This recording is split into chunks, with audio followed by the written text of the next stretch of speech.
Our house in Bonanza was one of the best spots on the property.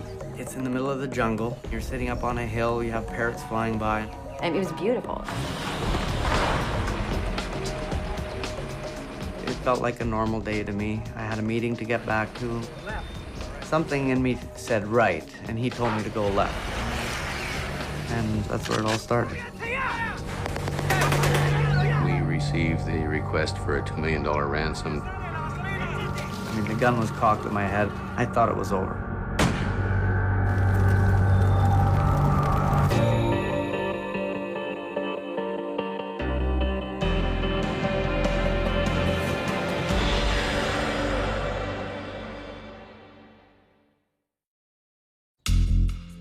Canadian Manly Guarducci grew up in the rugged mining town of Cassiar, British Columbia. As a young man, he soon caught the bug. Miners made good money, and it was very adventurous and a lot of risk. You're underground, it's smoky, it's dangerous. I don't know, it's the adrenaline, it's the kick of doing it.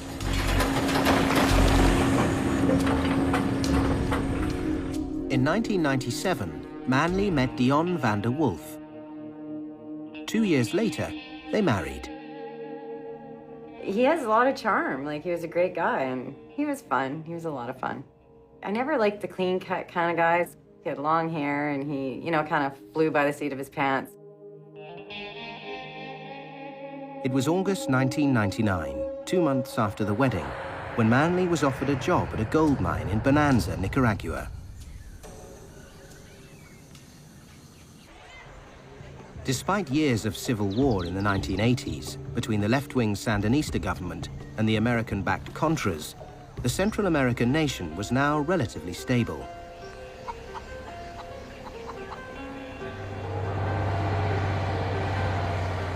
It meant a home to ourselves. It meant more stability, because the mining industry was very tough to get a job at that time. And it was a place where I could be home every night. Bonanza is very beautiful. We overlooked the valley and the sunset right across from our patio. It was gorgeous. The setting was amazing. It was our little paradise.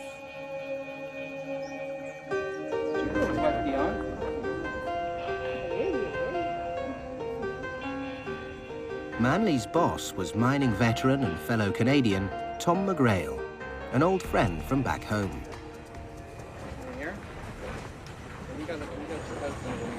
Bonanza was, in many respects, very similar to the mines that we had in northern Canada. It was a typical mining town of about, I think, 12 or 13,000 people. And the mine provided at least 350 jobs to the inhabitants.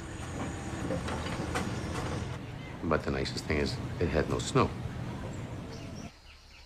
And it was situated on the edge of the rainforest.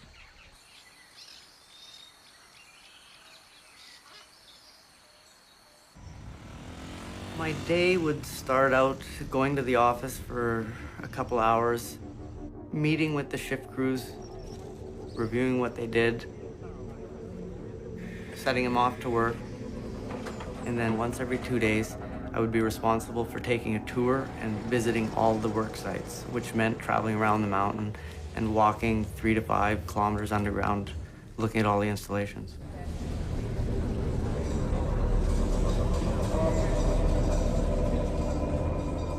We were just coming out of the Capitan mine, which is a portal on the backside of the mountain. And we were to report back to the office for a meeting in that afternoon. So we just threw the belts and the hard hats in the back, jump in the pickup, and we started our drive that would probably take about 15, 20 minutes to get back to the mine. Catching a ride with Manly back to headquarters was colleague Gideon Coleman. I was fairly new, and I asked him what was the quickest way to get back to get to the meeting. Go right or go left? Go left. Something in me said right, and he told me to go left. And so left we went. He knew the place better than I did. And that's where it all started. I thought many times, what would have happened if I turned right, and how much easier it would have been.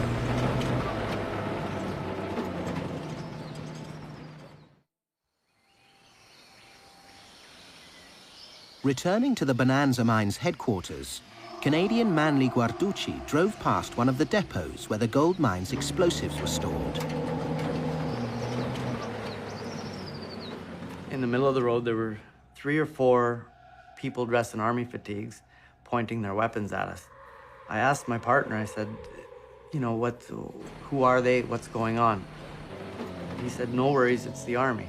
And to me, that made sense because the army protected the explosive magazine, which was right there. We only made it about 50 yards. And then in the rearview mirror, we could see that another vehicle blocked the road behind us. One came on my side, one went on the other side. They opened up the doors, dragged us out of the truck, laid us down on the ground. I thought it was over. I mean, the gun was cocked at the back of my head, and I thought they were gonna pull the trigger and kill me.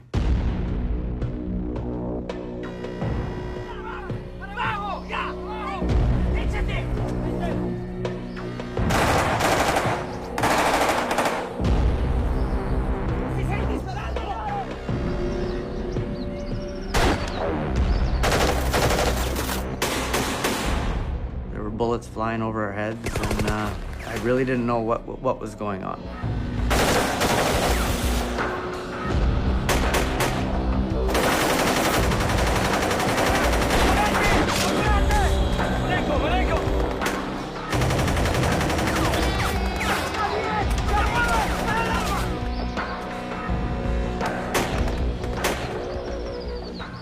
Around 3 minutes after, we were dragged up. We were lifted, and they threw us in the back of the pickup truck.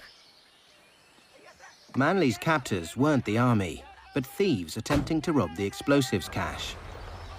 The soldiers guarding the cache had been outnumbered and outgunned, and one taken hostage. Manley, his colleague, and the captured soldier were bundled into 2 pickups, along with the stolen explosives. And then they just started driving like a bat out of hell. There was a lot of yelling, a lot of screaming. You could sense just mayhem. I was tense, very, very tense. Listening, looking, hoping it would come to an end, but what if it doesn't come to an end? What is gonna happen? You're so hyped up on adrenaline, you're just vibrating, wondering what's happening next.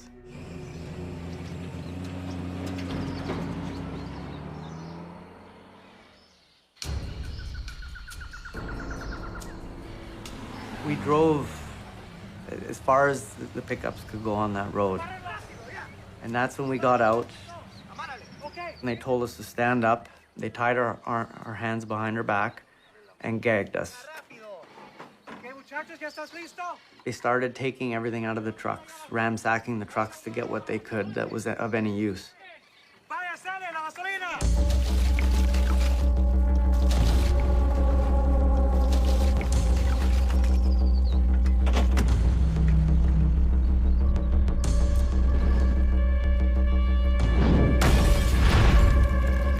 That's when they lit the trucks on fire, both of the trucks. And that's when I realized that it wasn't good.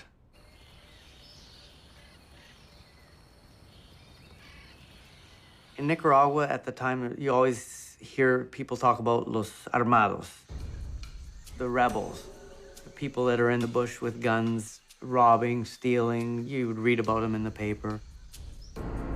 These former Sandinista soldiers were now outlaws, little more than gangsters making a living through robbery and extortion.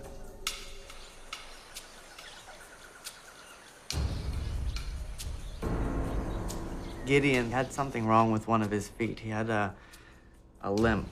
He started making a point that he would slow them down. He would say, "You don't want me because I'm old and I'm slow and I'll just be holding everything up." And then they finally let him go. While mining geologist Gideon Coleman was left behind, Manley and the captured soldier Orlando Sanchez were marched into the jungle.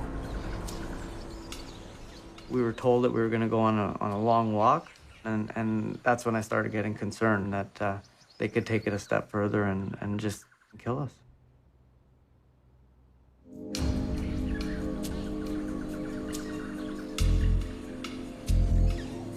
It just finished raining. It rains every day at that time of the year there, so it was very difficult to walk, especially with your hands tied behind your back.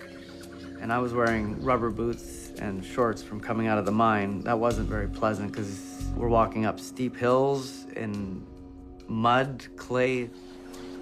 So with every minute that passed, I start getting a little more scared, wondering what's gonna happen now.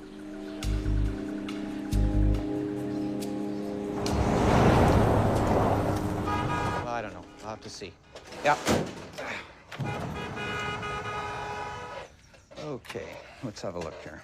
Tom, Manley's been taken. Listen, I'll call you back.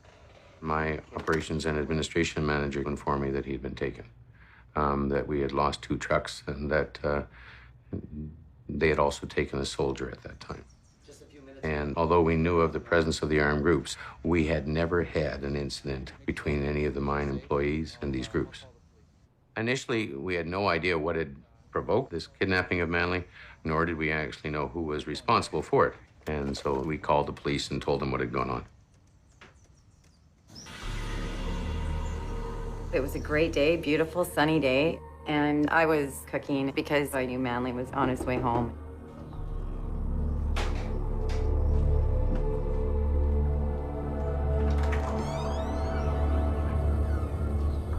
It's kind of odd, and wasn't quite sure what this was all about.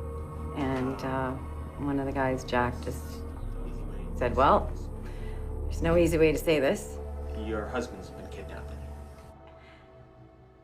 And it was,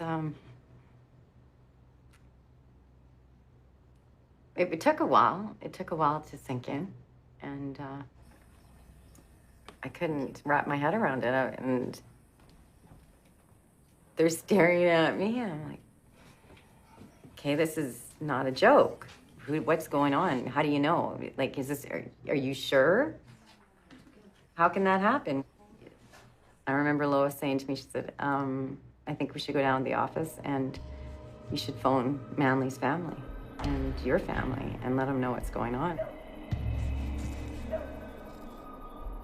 I didn't know who to get mad at. I barely knew Tom. I just started pounding him on the chest and going, you know, how could this happen? How could this happen? It's gonna be all right. We're gonna do everything we can. Dion certainly was scared. At that point, she was extremely concerned. She was more than upset, you know, that I had put her in that position. I called the police, I called the government. And so my job was to get him back. He tried to talk to me and calm me down and say, you know, it's okay. We're going to do what we can. We'll figure this out. We're soaked, drenched from all the rain. I was exhausted, mentally and physically. I just wore out. They never did untie us. They never did take the gags off. And they just put a bunch of leaves down on the ground. And that's where we slept. No roof over us, nothing. And it rained. To be honest, I didn't sleep at all. It was cold, shivering, wet. And when you're going through something like that, you're not about to close your eyes and have a nice nap.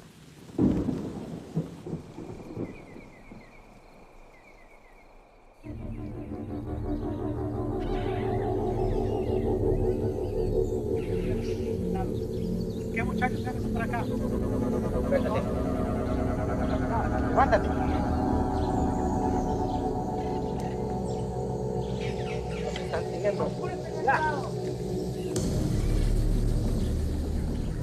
The first daybreak, when the sun came up, it meant hope for me. The night was over. People started moving. You know, it just meant action, and I thought I was going back. I felt it. I hoped it, and that's what I wanted at that time.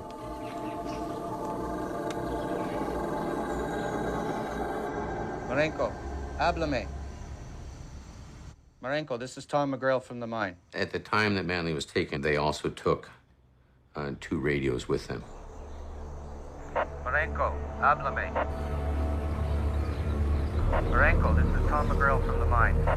So we made efforts to communicate with them at that point successfully. Tinieblas, venite aquí. Marenko, talk to me. Este es Marenko. Listen, we know you have... It became very obvious very quickly, though, that Jose Luis Marenko, in fact, was the leader of this group. Like everyone in Bonanza, Tom was aware of Marenko's reputation as Sandinista freedom fighter turned jungle-dwelling bandit.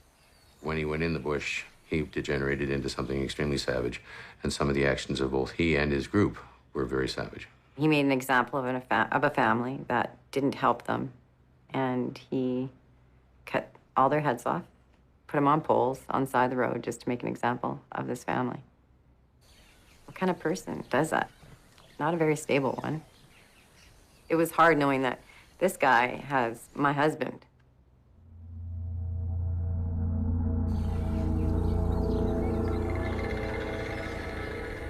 The tendency of this group previously was to kill the soldier. So it was extremely important to make sure that the soldier was treated no differently than Manley, and I wanted them both to be treated well. Marenko's number 2 was equally intimidating. He was called Tinieblas, which means darkness. There's just something about him. It was like you're looking into nothing. He just looks evil. He'd scare anybody if you looked at him.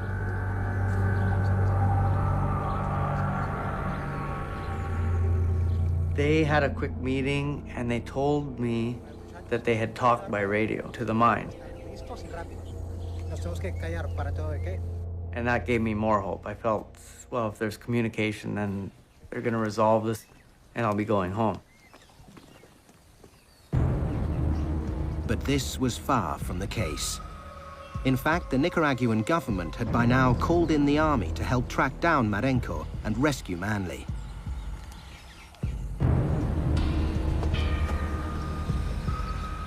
El fuego desapareció aquí hace alrededor de 12 horas. Vámonos por aquí.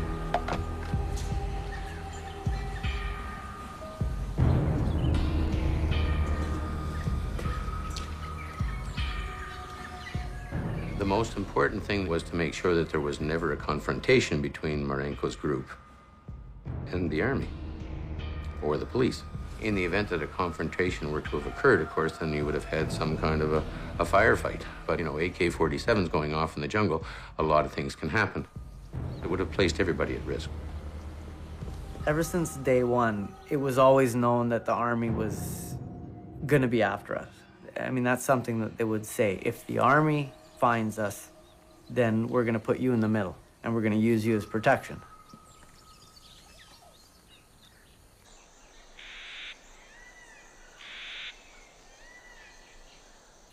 Agarra este. Tú, venite para acá. Agárrame el otro. Agárrame el otro. After 2 days, they untied our arms. They took the gags off, and they put pack sacks on the soldier and I. Very heavy pack sacks. I was treated like a mule, being asked to walk fast and hard. But no, it's still feeling hope. I just wanted to get out of it.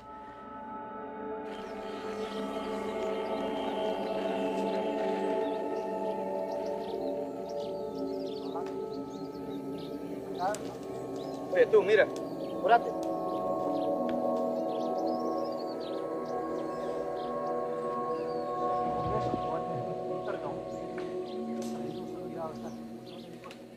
Marenko told me now that he had me, he needed to get something out of it. He did make it clear that I would stay there as long as I had to, until he got what he wanted.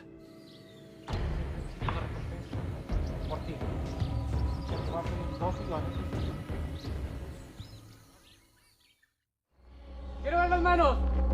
Arriba. Los quiero ver. Quiero ver las manos arriba. Arriba.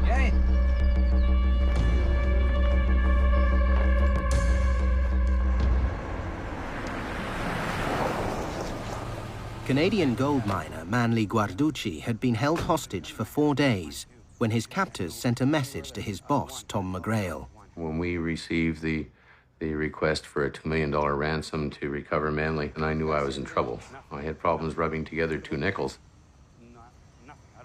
The best I could probably do was around $80,000, which would represent the sales for 1 week from the mine. It would also mean that I didn't pay my employees, and it would have also brought the house down.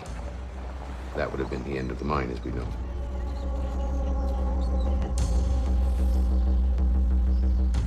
With no means to pay the ransom, Tom McGrail was locked in a deadly game of poker with the rebel leader.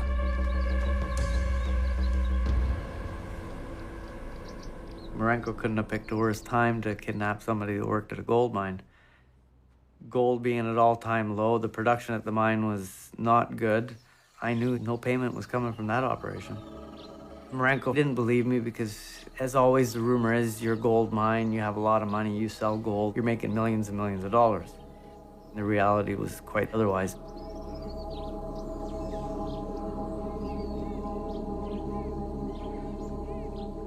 In the event that the mine were to be shut down, the vast majority of the household leaders in Bonanza, they would have lost their source of income. And they would have also lost their potable water system, because we would have disconnected the pumps and sold those. And most importantly, they would have also lost their electricity, because the intent was to shut down the hydro plants and move them out as well. We made the information available to anybody who would want to listen. Had the community been affected by the shutdown of the mine, and had we made it known that it was due to Marenko's actions, then certainly the community would have risen against Marenko rather quickly. For both Tom McGrail and Jose Marenko, the stakes were extraordinarily high. If Marenko overplayed his hand and the mine was forced to close, his self-proclaimed role as heroic rebel leader would be in tatters. If Tom misplayed his hand, Manly and Orlando the soldier would likely end up dead.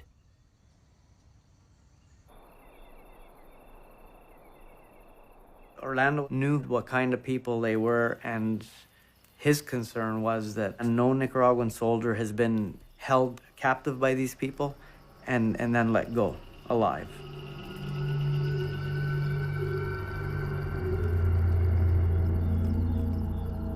And yes, Orlando, as I, was very, very worried and scared.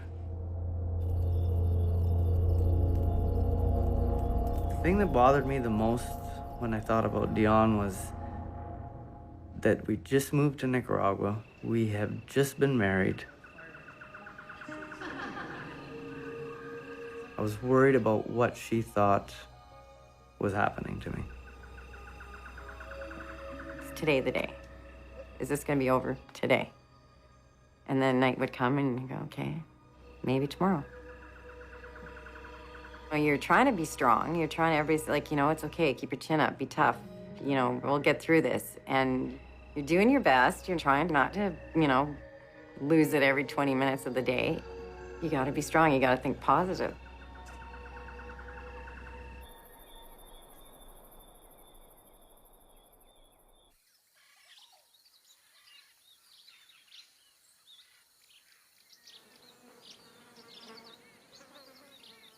The usual stops of 1 or 2 days were stops just to heal yourself.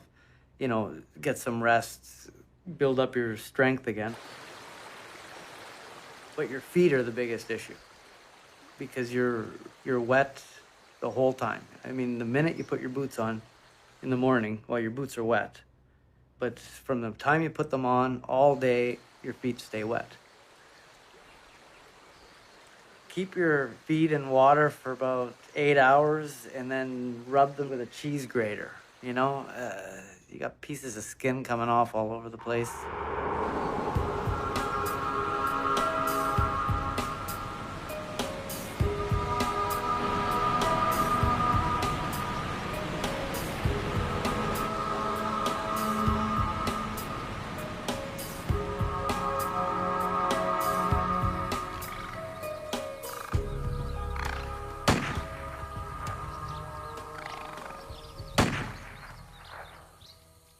It was early morning, and we were in the very tall jungle, triple canopy.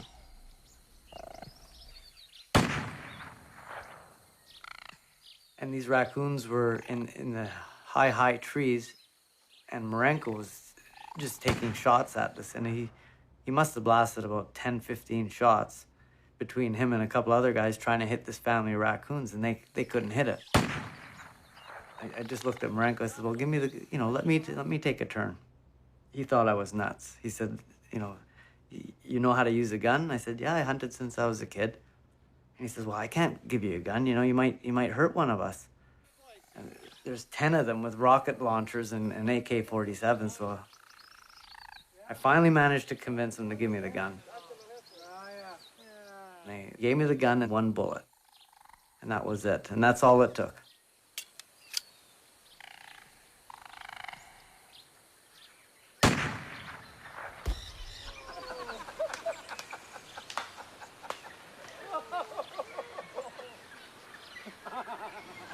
One shot, and we had about a 25 or 30-pound raccoon fall out of the tree, and that's what we barbecued that night. When I ate that, that's when I realized how hungry I had been. But yeah, I was famished.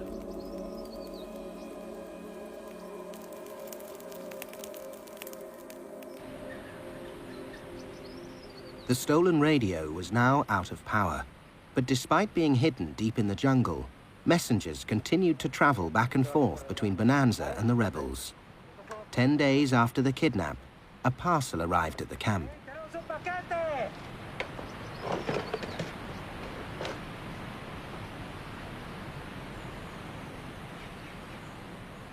It was a care package. Marenko and his crew went through the package before I got it. They took whatever they felt they would like. But getting a letter from Dion, my wife, was probably one of the happiest moments.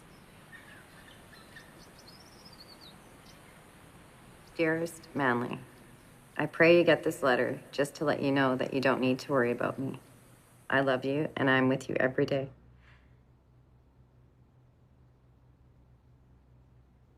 Don't give up. We will be together soon.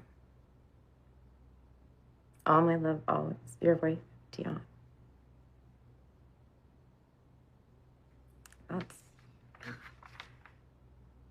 It meant the world to me, knowing that I wasn't alone in this situation, because I needed to hear that everything was going to be okay.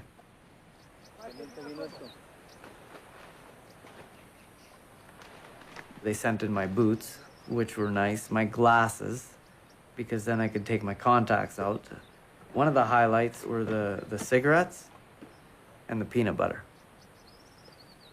They sent a couple of jars of peanut butter, and that was a treat. I licked those up right away.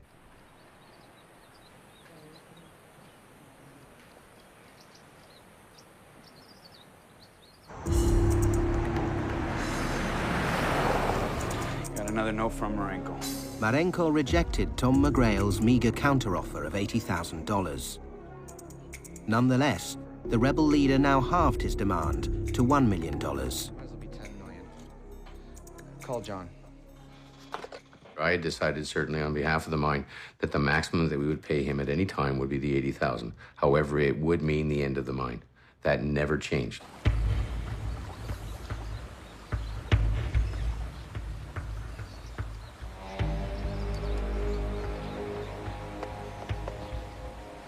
Generally, we would walk till almost darkness. We would stop just in time to light a fire and heat something up and cook something. In the evenings, the rebels met. They would talk among themselves, but loud enough for us to hear. One night, I'll never forget it, they were talking about how they were gonna kill us. Are they gonna do it painlessly without us knowing, or are they gonna torture us? For the soldier Orlando, the situation was especially dangerous.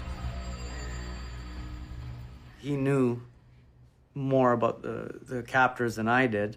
He also knew the consequences he was facing. And I'm sure that he probably never thought he was going to get out of that. So he was scared out of his mind.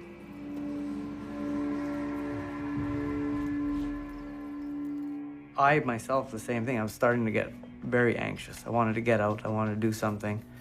And that's when Orlando and I talked about Plan B, as I call it. And that was seeing if we could take some of these people out by force and escape somehow, because it was becoming obvious this was going to drag on and on and on. You're so desperate, you'll do anything that it takes to get out. And if it meant killing somebody, it's the right thing to do. It's the logical thing to do.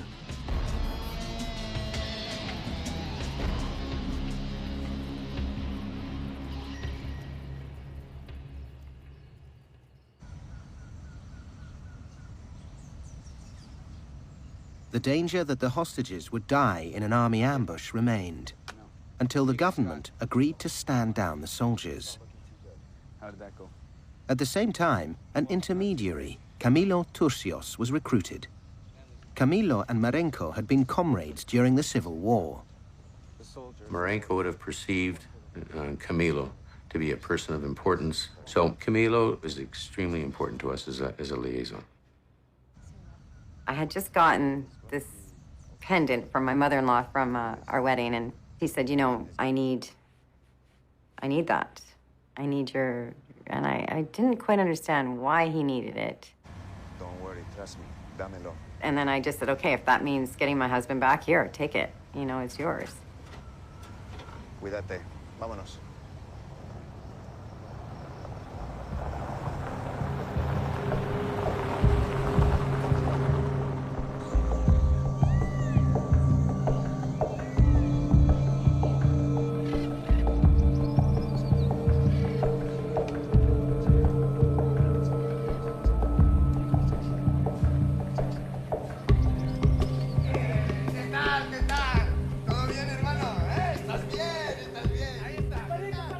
After several days' trek through the jungle, Camilo reached the rebel camp. The first time I met the messenger, Camilo, I wasn't forewarned that he was coming or not. He just showed up and sat down beside me and started telling me who he was and that he was there to help. He made me feel real safe. He gave me a lot of hope. I looked at him as my savior. He was the one that was going to get me out. But he said, anything that we do is going to take time. The next day, Camilo left camp for Bonanza, taking with him a letter from Manly to Dion. Dear Dion, every time I look at your pendant, I see your eyes, and I now realize that we have to live every day at the fullest possible. I send you a kiss every day at 6 p.m. and at 5 a.m., and I hope you will receive them. I do not want you to worry. Be strong, and hopefully I'll be out of here soon. With all my love forever, your husband, Manly. You can't not think about him. We're in a house, and we just moved in. You have no friends. You have no family. You're doing your best. It was hard. It was really hard to be in this house without him. Every day you wake up thinking, when is the messenger coming back? When is Camilo getting here? After 4 or 5 days, I was getting more desperate because we thought we were getting out. And then it just got worse. When Marenco, Tiniebelis, and several others suddenly left camp without explanation, Manly feared negotiations had broken down. Now, only lightly guarded, he decided it was time to put Plan B into action. Me and Orlando would have to muscle our way and take one or two of them down, get a knife, which one of the guys had, and I knew where it was stashed. And then Orlando would take care of the AK, and once he got his hands on it, then we'd be all right. And I was really pumping Orlando up because he was tired, he was weak, and he was scared.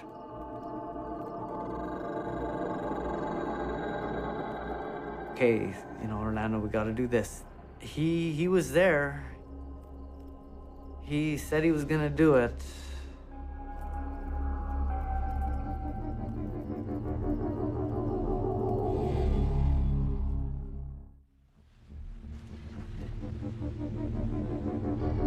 With negotiations for his release seemingly stalled, kidnapped gold miner Manly Guarducci decided his only hope was to risk escape.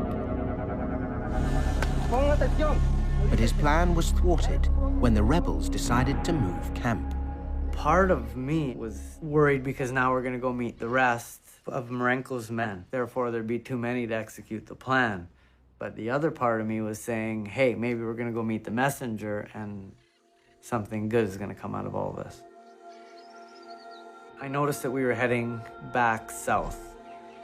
We were gonna go meet the other part of the group with Camilo.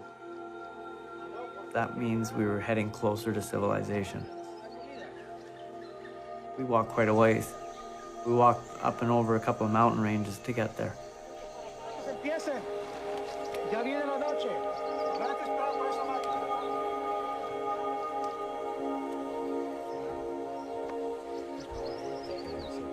The go-between Camilo came to the meeting with no ransom money in hand. Only an ultimatum to Marenko from Tom McGrail. Take $80,000, watch the mine close down and the community be impoverished. Or release the hostages and save what's left of your reputation. It was about noon when they came to get me to meet Marenko and the messenger. I was a little worried. I wanted to bring Orlando, and they said, no, you can't bring Orlando.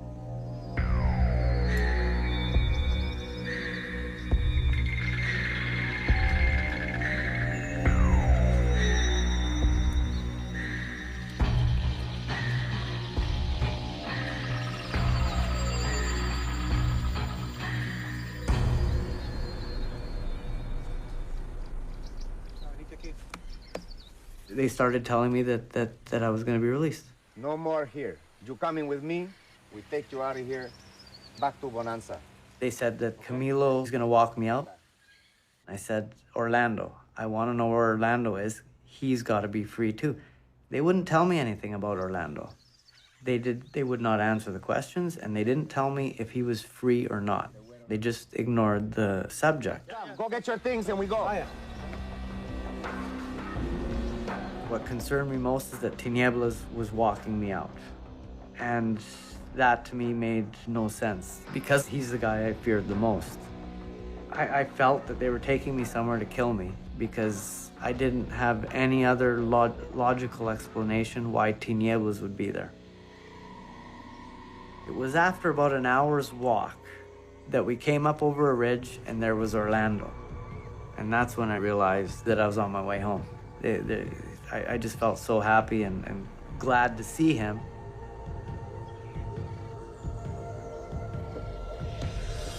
It was 3 days walking to get out, but I didn't care.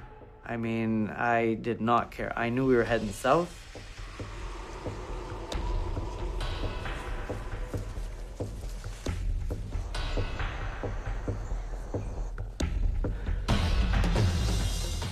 And when my feet hit the Rosita Road, Bueno, amigos. I have never felt so good in my life. Muchas gracias. Apreciamos mucho, ¿eh? Vámonos. ¿Qué te dije? Bueno, ahí está el chume. Ok, vámonos para allá. Un camión. Espera. Oiga! Knowing that it was all behind me was incredible. I mean, the sense of freedom was unreal. It didn't matter. I couldn't. My feet were sore. I didn't feel any of it. All I felt was the happiness of being there.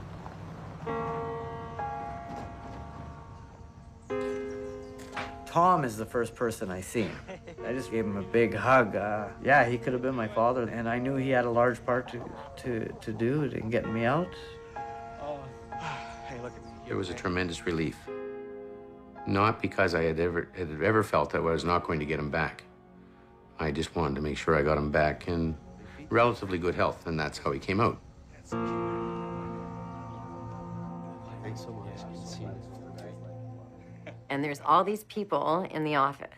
And I remember looking for him. I'm like, come on. And I walked right by him. I didn't even see him. And they're going, he's right there. He's right there. And I didn't recognize he was so skinny. Dion came in the office, and to just give her a big hug, she came running to me. It was the best moment ever. It's over.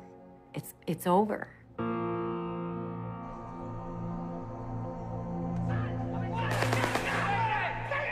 For the former Sandinista freedom fighters, the kidnapping proved to be their undoing. Despite no ransom money ever changing hands, some rebel leaders thought otherwise. Violent squabbles soon broke out. First, Camilo was mysteriously ambushed and murdered. Then Marenco himself was killed by the army. And then Tiniebelis by the police.